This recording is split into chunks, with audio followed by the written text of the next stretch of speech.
आमदार किशोरप्पा पाटील यांच्या स्थानिक विकास आमदार निधीतून दिव्यांग बांधवांना मोफत सायकल व साहित्य वाटप करण्यात आले। आज जिल्हाधिकारी आयुष्य प्रसाद साहेब व आमदार किशोरप्पा पाटील यांच्या हस्ते आज वाटप करण्यात आले।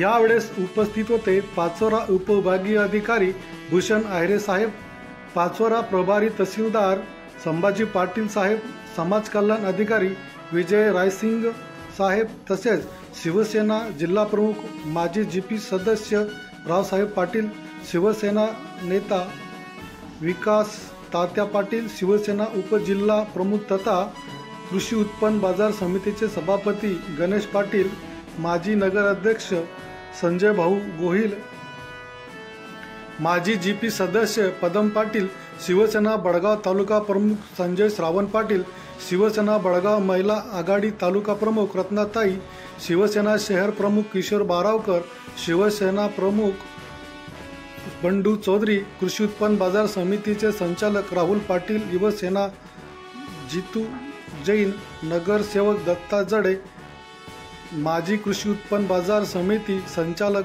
पंढरी पाटील आदी पदाधिकारी शिवसैनिक मोठ्या संख्येने उपस्थित होते। अपंग दिव्यांग बांधवांनी याचा लाभ घेतला।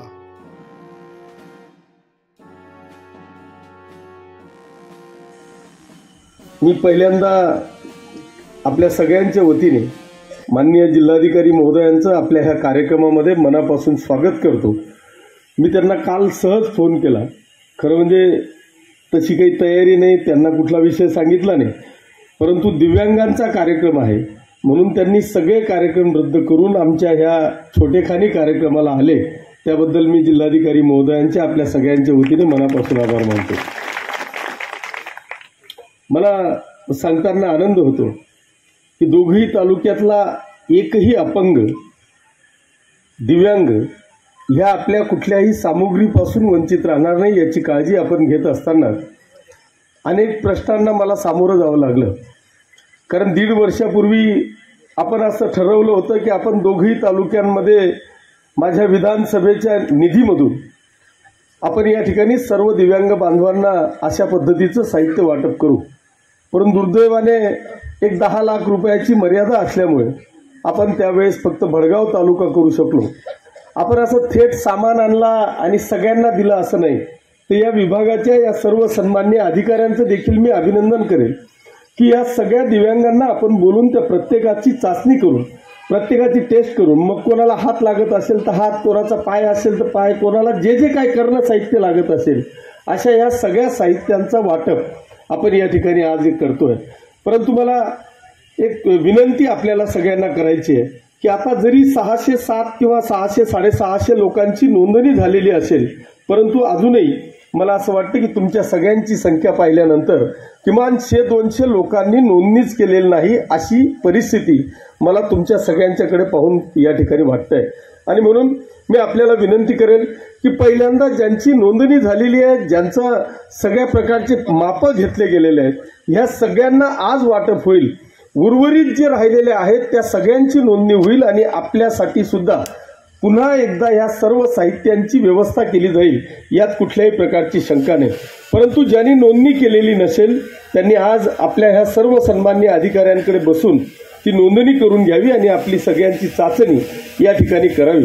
मी सहज जिल्हाधिकारी साहेबांजवळ बोललो की आपण ठीक आहे, आज आपल्याजवळ सत्ता आहे, एक विधानसभेचा सदस्य म्हणून माननीय जिल्हाधिकारी आपल्या जिल्ह्याचे जिल्हाधिकारी म्हणून जी काही व्यवस्था आमच्या परीने करता येते ती आपण करतोय, पण आपल्याला एखादी सायकल दिली म्हणजे आपला जीवनमान उंचावेल असं अजिबात नाही, एखादी 2 कुंबड्या आपल्याला दिल्या म्हणून तुमचं जीवन सुधारेल असं अजिबात नाही। पण यांना मी आता हे पत्रकार थोडंसं जर का आपण मोबाईलवाले बाजूला झाले साहेब, आता परिस्थिती अशी आहे साहेब की ठीक आहे आज बाळाला काय द्यायचं ते देऊ, पण तो तिच्या पोटाचा गोळा आहे, तिला आपण आज काही दिलं तर तिला काही करून आयुष्यभर त्याला सांभाळायचं आहे। शेवटी तिच्या आणि आयुष्याची किंवा तिच्या आणि वयाची जर का आपण त्या बाळाची केली तर तिच्यात आणि बाळामध्ये किमान 25-30 वर्षाचा डिफरन्स हा कमीत कमी असणार आहे। ती तिच्या आणखी 15-20 वर्ष त्याची सुविधा करू शकेल, पण पुढे या बाळाचं नेमकं काय होईल हा सगळ्यात महत्वाचा प्रश्न तुमच्या आमच्या सगळ्यांच्या समोर आहे. मग आपण बाळाची उन्नती करू शकतो. सेम तो बाळ तिथं जर पाहिला तो एक 17-18 वर्षाचा कदाचित तो बाळ असेल. ती मावशी त्या ठिकाणी आहे. आज त्याला सायकल दिली, सगळं दिलं, पण त्याचं नेमकं पुढे काय करायचं, त्याचा उदरनिर्वाह हा कसा होणार आहे, या सगळ्या गोष्टींची काळजी मला असं वाटतं की आपल्याला सगळ्यांना, राज्य सरकार असेल, प्रशासन असेल, नेमकं याच्यात आपल्याला काय करून घेता येईल हा सगळ्यात महत्वाचा प्रश्न आहे.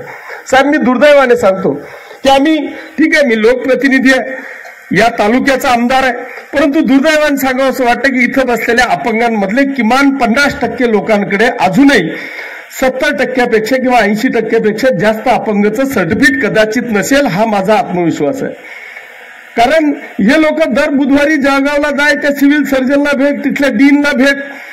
एक तर त्याची परिस्थिती इतकी हालाकीची आहे की तो तिथपर्यंत जाऊ शकत नाही, गेला तर आई वडिलांना घ्यायला जावं लागतंय. आमचा प्रयत्न आज असा होता की या अपंगांच्या साहित्याच्या बरोबरच एखादी मेडिकलची टीम जर का इथे आली. मी प्रांताधिकारी माननीय आहिरे सरांचे मी मनापासून आभार मानेल, त्यांना धन्यवाद देईल की साहेब मी एसटी समाजाचा मेळावा घेतला आणि जवळपास 3600 व्यक्तिगत योजनांच्या लाभाच्या योजना आपण ह्याच ठिकाणी पार पाडल्या. 3600 लोकांना व्यक्तिगत, मग ते कास्ट सर्टिफिकेट असेल, वेगवेगळ्या योजना त्यांच्या संदर्भातल्या असतील, त्या आपण एका छताखाली देण्याचा प्रयत्न केला. आज तीच ही अवस्था आहे की इथे 600 लोकांची नोंद आहे, म्हणजे किमान 1000 अपंग व्यंगत्व असलेला हा पाचोरा तालुका असेल. सेम परिस्थिती भडगावची आहे, तिथे 700-800 लोक असतील. असे 200 कुटुंब अपंग त्या ठिकाणी आहेत आणि यांच्यापैकी जवळपास अर्ध्या लोकांना सर्टिफिकेट विना त्यांना कुठल्याही प्रकारची सुविधा मिळत नाही. म्हणून माझी विनंती साहेब आपल्याला अशी असणार आहे की मेडिकलची सगळी टीम यांना तिथं त्यांच्या हॉस्पिटलला बोलवण्यापेक्षा जर मेडिकलच्या टीमला आपण आदेश केले, एक मीटिंग जर का घेतली आणि 100% सर्टिफिकेट ह्या लोकांना या छताखाली जर का देण्याचा प्रयत्न केला, तर खऱ्या अर्थाने जे मी सांगतो की आज फक्त टेक्निकल दृष्ट्या यांना काही गोष्टी मिळत नाहीत, ही वस्तुस्थिती आहे. आणि म्हणून त्या दृष्टिकोनाने साहेब आपण एकदम कर्तव्यदक्ष आहात. मी तुमच्या कामाची अनेकदा प्रशंसा बाहेर आम्ही जनतेमध्ये करतो की मी देखील 25 वर्षापासून राजकारणात आहे, पण तुमच्यासारखा जिल्हाधिकारी माझ्या जीवनामध्ये मी पहिल्यांदा पाहतोय की एक फाईल मी आजपर्यंत त्यांच्या टेबलवर पाहिली नाही, संध्याकाळपर्यंत ते राहिलं, सकाळी काहीतरी आहे.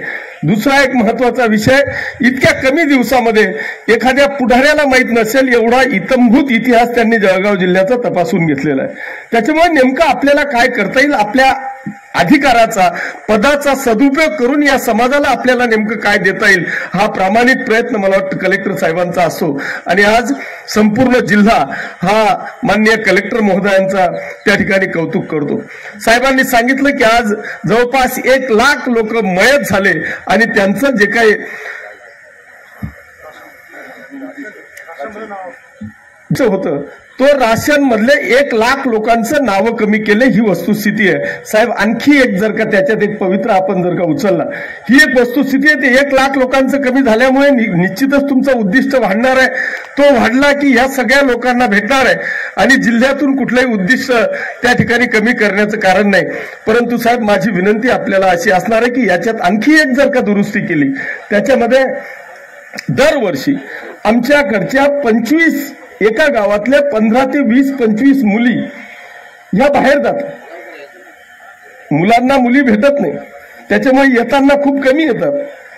पण 25 मुली तर 100% त्या गावातून बाहेर जातात, पण त्यांची नोंद कुठेही आपल्याला दिसत नाही. हे दर वर्षाचा आढावा त्या ठिकाणी असतो. आणि म्हणून ह्या सूचना जर का ग्रामपंचायत आणि तलाट्याला त्या ठिकाणी जर का दिल्या, तर मला वाटतं हा देखील एक मोठा विष्टांक त्या ठिकाणी वाढणार आहे. आणि मला असं वाटतं की सगळ्यांना त्या ठिकाणी एक सुरळीतपणे मला वाटतं एक चांगल्या पद्धतीची व्यवस्था त्या ठिकाणी होणार आहे. आणि म्हणून साहेब, निश्चितपणे आपले सगळ्यांचे मनापासून आभार मानत असताना, कारण आपल्याला 40गावला 12 वाजता कार्यक्रम आहे ना, आता इथे 12 वाजलेले आहेत, त्याच्यामुळे मी आपला जास्त वेळ घेणार नाही. कारण यांना ही फक्त आपली औपचारिकता झाली. या प्रत्येकाला चौकशी करून त्यांना हे सगळं साहित्य वाटपायला किमान 4-5 वाजणार आहेत.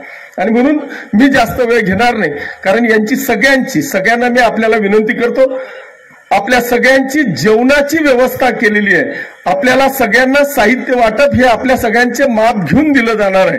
निश्चितपणे मी कलेक्टर महोदयांना या निमित्तानं विनंती करणार आहे की साहेब एक 8 दिवसानंतर 15 दिवसानंतर आपल्या सवडीने हे सगळं साहित्य वाटप झाल्यानंतर मी या सगळ्यांची एक यादी तयार करून यांना आपल्याला नेमकं काय करता येईल, यांच्या उदरनिर्वाहासाठी काय करता येईल, ह्या परिवारासाठी काय करता येईल, सगळ्या डॉक्टरांना आणून एकाच ठिकाणी यांना एक छत देता येईल, एका छताखाली काही सुविधा देता येतील का, हा निश्चितपणे प्रयत्न आपण या ठिकाणी करू अशी एक विनंती या निमित्तानं मी करतो. पुन्हा एकदा माननीय कलेक्टर साहेबांचे मनापासून आभार मानतो.